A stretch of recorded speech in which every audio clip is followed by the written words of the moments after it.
İçinize sinmeyen herhangi bir büro, herhangi bir insan, herhangi bir avukatla çalışmayın. Oturum vizesi sonucumuzu beklerken neler yaptık? Dezavantajları ve avantajlarından biraz bahsetmek istiyorum. Şöyle bir hakkınız oluyor. Eğer iş bulursanız ya da şirket kurmak isterseniz her an bir şey çıkıp iptal edebilirler mi? Ve bizi içeriye davet etti.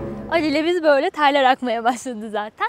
Aile fertlerini de getirmenize olanak tanıyor. Telefon geldi ve konsolosluktan çağrıldığımızı söylediler. Hola, herkese merhaba. Ben Büşra, kanalıma hoş geldiniz arkadaşlar.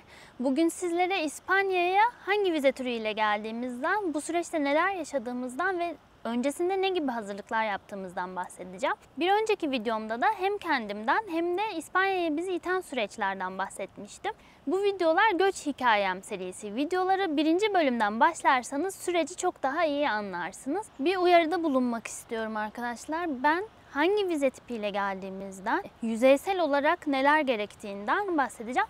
Ama ben bir göçmenlik avukatı ya da danışmanlık firması değilim. Vize ile ilgili net bilgileri lütfen göçmenlik avukatlarından veya vize danışmanlarından alınız. Vize ile ilgili tam net bilgileri almak için izlemeyiniz. Çünkü net bilgileri ben uzman olmadığım için veremem, yanlış yönlendirmek istemem. Şimdi vize türümüze geçebiliriz. Bizim geldiğimiz vizenin adı No Lucrativa, yani kar amacı gütmeyen oturum izni vizesi. Bu vize İspanya'da çalışma hakkı vermiyor, yaşama hakkı tanıyor. Yani uzun süreli yaşayabiliyorsunuz, yine oturum vizesi alıyorsunuz ama İspanya'ya bağlı çalışamıyorsunuz. Bu vize kimler için uygun?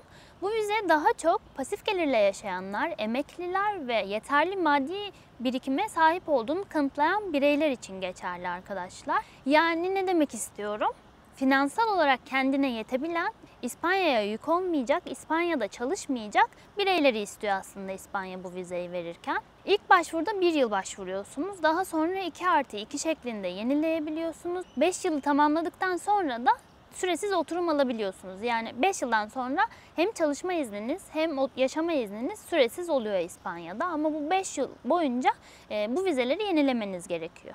İlk 1 yıl vizeye başvururken İspanya hükümetinden maddi destek almayacak, yani İspanya'da çalışmayacak olduğunuzu kanıtlayacak kadar, yani 1 yıl boyunca yaşayacak kadar maddi kaynak göstermeniz, maddi kaynak belirtmeniz gerekiyor. Bu neye göre belirleniyor? İspanya'nın kamu geliri endeksi çarpanına göre, yani İPREM'e göre belirleniyor. Ben size tutar belirtemem ne kadar göstermeniz gerektiğiyle ilgili. Çünkü 3 yıl önce başvurdum ve yanlış bilgi vermek istemiyorum. Dediğim gibi göçmenlik bürolarından bununla ilgili detaylı bilgiye sahip olabilirsiniz. Çünkü bir sürü zaten ek evrakta isteniyor. Ben yüzeysel bir şekilde bu vize nedir ondan bahsetmek istedim. Şunu da belirtmek istiyorum. İlk 1 yıl hiçbir şekilde çalışamıyorsunuz ama 2. yıldan sonra şöyle bir hakkınız oluyor. Eğer iş bulursanız ya da şirket kurmak isterseniz çalışma iznine çevirebiliyorsunuz. Aynı vizeden devam edeceğim derseniz ilk önce 1 yıllık maddi kaynak kanıtlamıştık.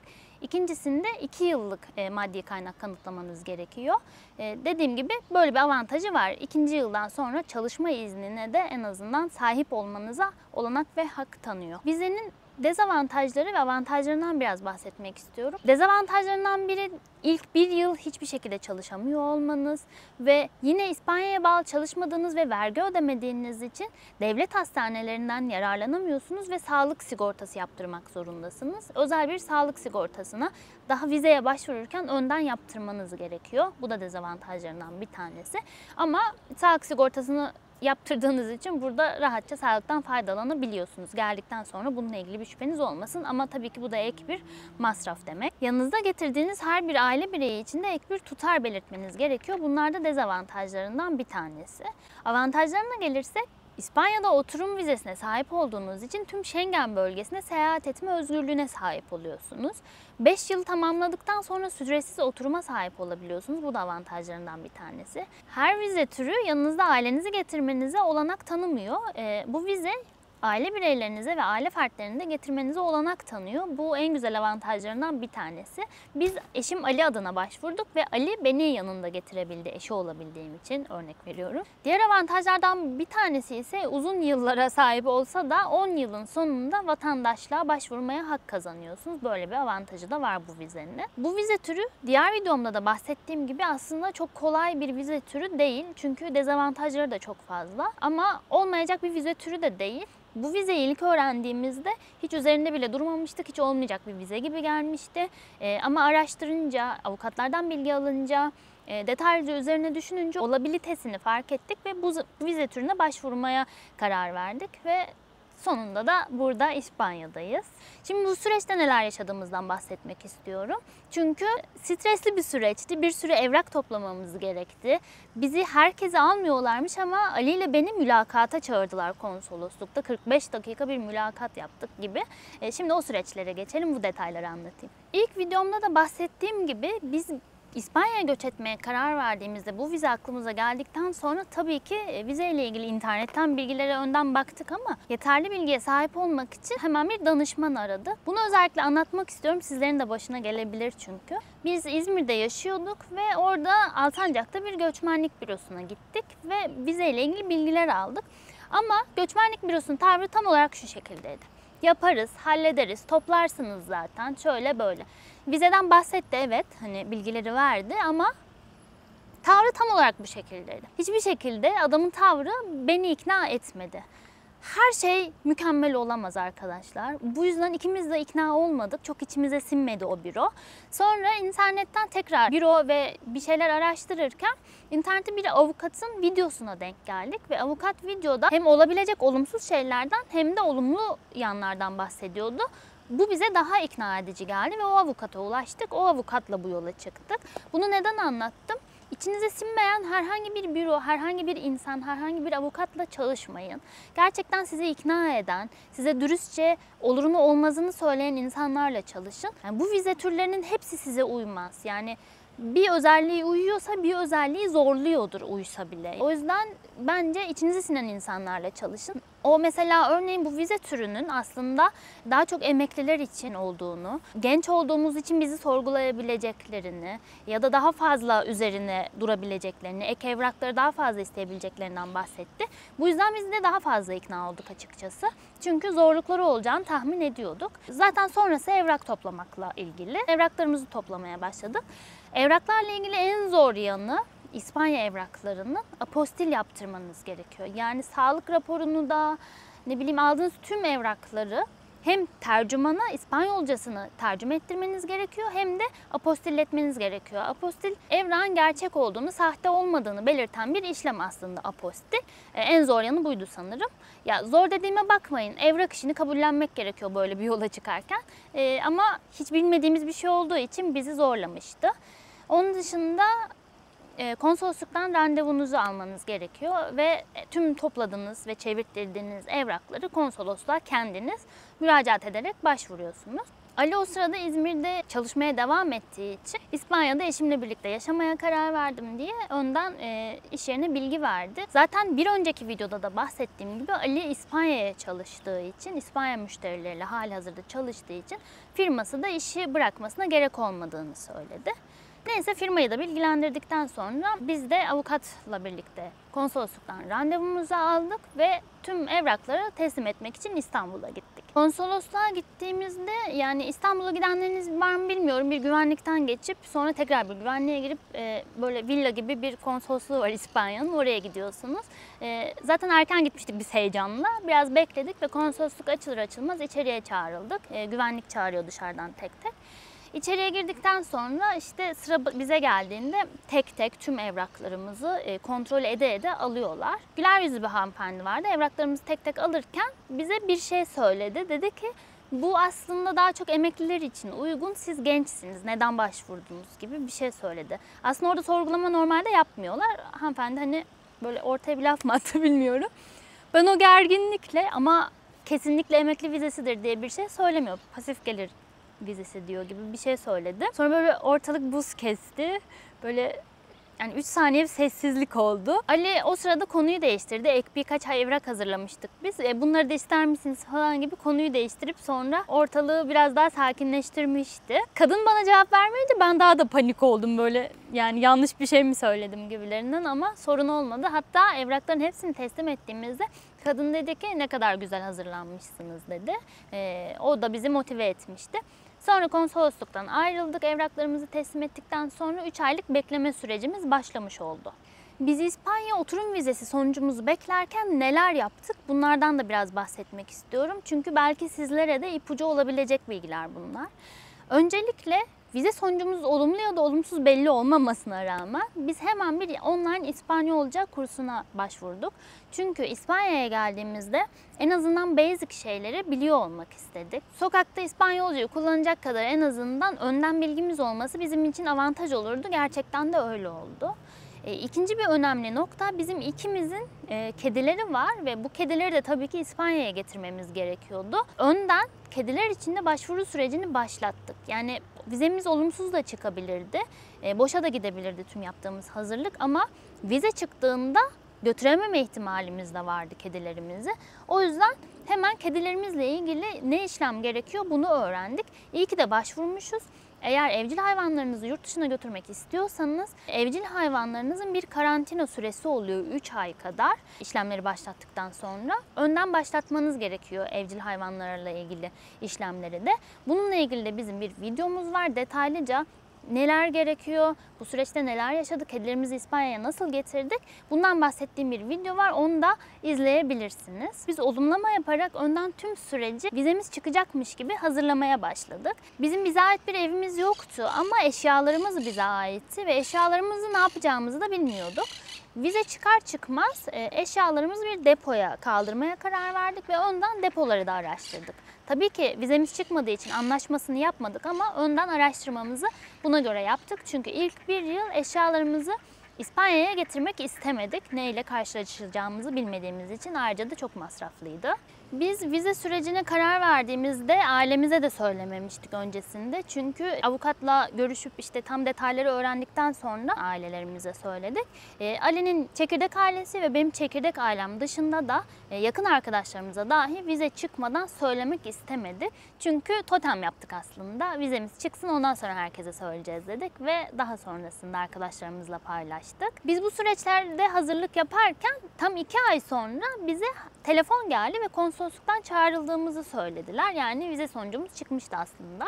Çok heyecanlandık çünkü biz 3 aydan uzun bile sürebileceğini düşünmüştük. Çünkü vize sonucumuz geldiğinde yani konsolosluğa çağrıldığımızda Aralık ayıydı. Tahmin ediyorum ki bir an önce dosyaları işte yılbaşından önce öne alıp bitirmek istediler. Yani bilmiyorum, ben böyle düşünüyorum. Genelde 3 aydan önce çıkmıyormuş. Bu tabii ki sizinki çıkmayacak demek değil. Yani bizimki şanslı ve hızlıca çıkmıştı. Avukatımız bile çok şanslısınız dedi bize. Biz İstanbul'a tekrar gittik. Konsolosluk binasının önüne geldik.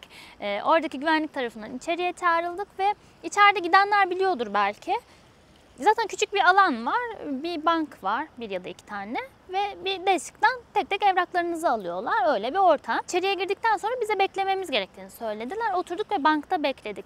Gelen gitti, gelen gitti. Herkes gitti, herkes işlemini tamamladı ve biz Ali ile orada bayağı bir süre bekledik.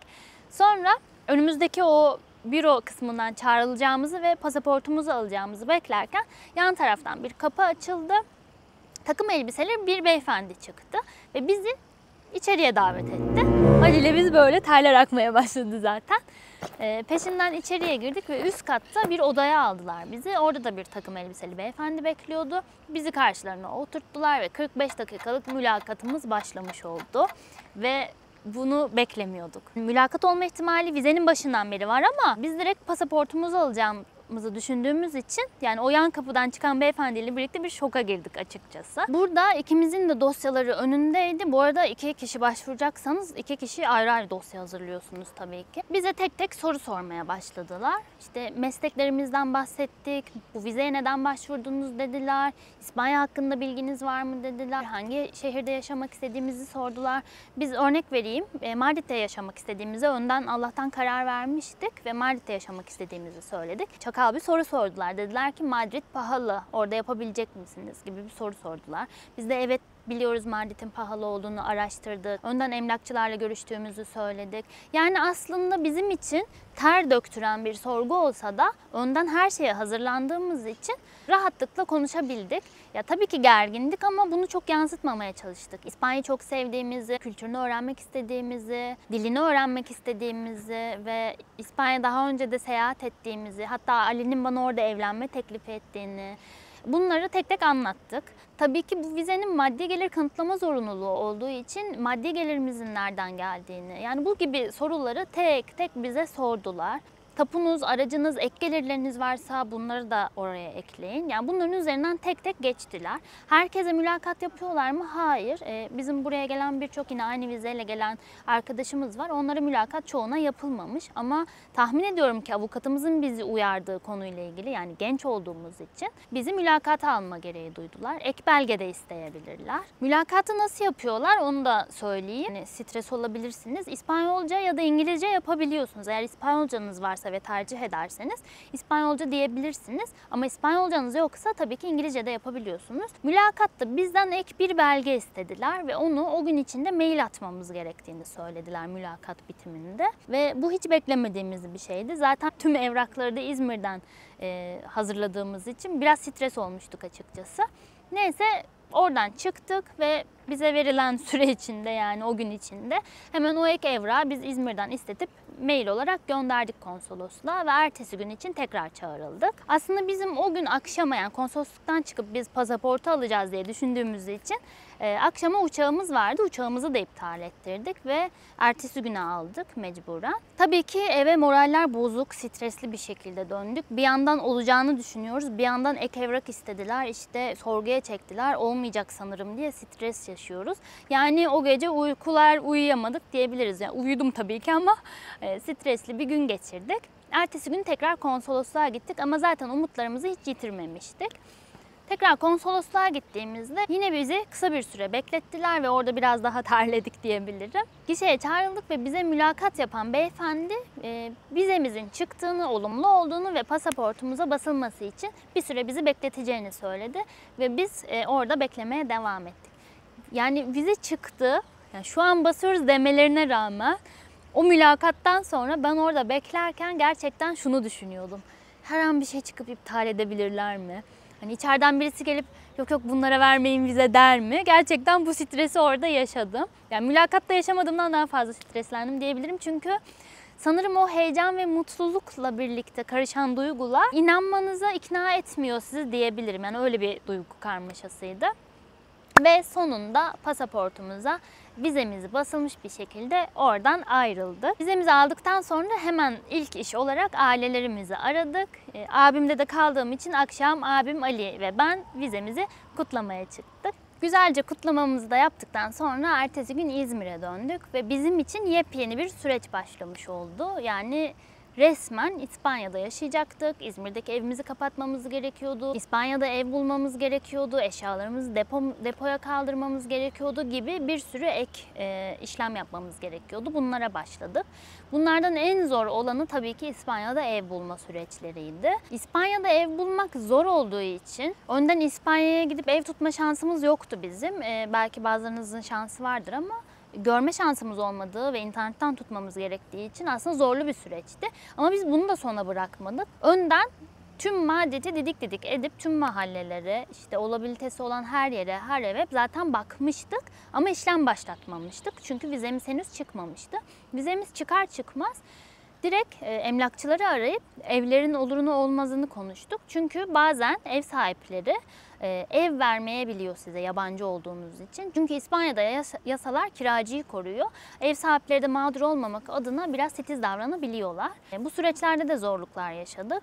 Sanırım 2 tane ev bir şekilde olmadı. Birincisinde ev sahibi önce tamam deyip sonrasında yabancı olduğumuz için bir danışmandan bilgi aldığını ve evi bir yabancıya vermenin doğru olmadığını söyledi. Öbürü de bizden zaten 2 depozito istemişti. Ek bir depozito daha istedi. Bir de evle ilgili burada bir sigorta yapabiliyorsunuz. Sigorta istedi.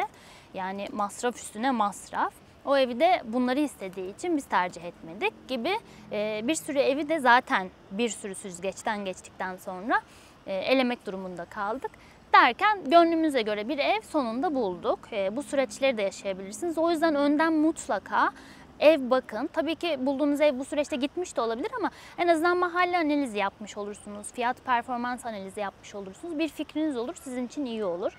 Mülakata gitmeden önce bizim yaptığımız gibi hangi şehirde yaşayacağınıza karar verirseniz o da daha iyi olur. Belki mülakat yapılmaz size ama sizin avantajınıza olur hangi şehirde yaşamak istediğinize karar vermeniz. Bir de depoyla hemen anlaşmamızı yaptık ve eşyalarımızı depoya kaldırdık. Ve eşyalarımızı da depoya kaldırdıktan sonra biz 2 büyük 2 küçük valiz ve 2 de kediyle İspanya'ya göç ettik. Yani bu kadar az eşyayla nasıl göç ettik ben de bilmiyorum ama gerçekten böyle oldu. Sonra da zaten İspanya'daki sürecimiz başladı. Burada da bir sürü işlem var maalesef. Geldiğiniz gibi elinize kimliğinizi vermiyorlar. Kimlik randevusu bulma, kimlik işlemleri, ikametgah belgesi işlemleri gibi bir sürü ek prosedür İspanya'da da başlıyor. Ama en azından İspanya'ya adımınızı atmış oluyorsunuz. İlk videoda İspanya'ya gelmeye nasıl karar verdiğimizden ve kendimden bahsetmiştim. Bu videoda hangi vize türüyle geldiğimizden ve o vize hazırlığı sürecimizden bahsettim. Sonraki videolarımda da göçmen olmanın zorlukları neler, iyi yanları neler, adaptasyon sürecinde neler yaşadık, İspanya göçmen olmak için uygun bir ülke mi, dil zorluğu yaşıyor muyuz bunlardan bahsedeceğim. Bu aslında Göç Hikayem serisi. Göç Hikayem serisinin diğer videolarından haberdar olmak için de kanalıma abone olmayı ve bildirimleri açmayı unutmayın. Eğer sorularınız varsa da yorumlarda buluşalım. Bir sonraki videoda görüşmek üzere. Hoşça kalın.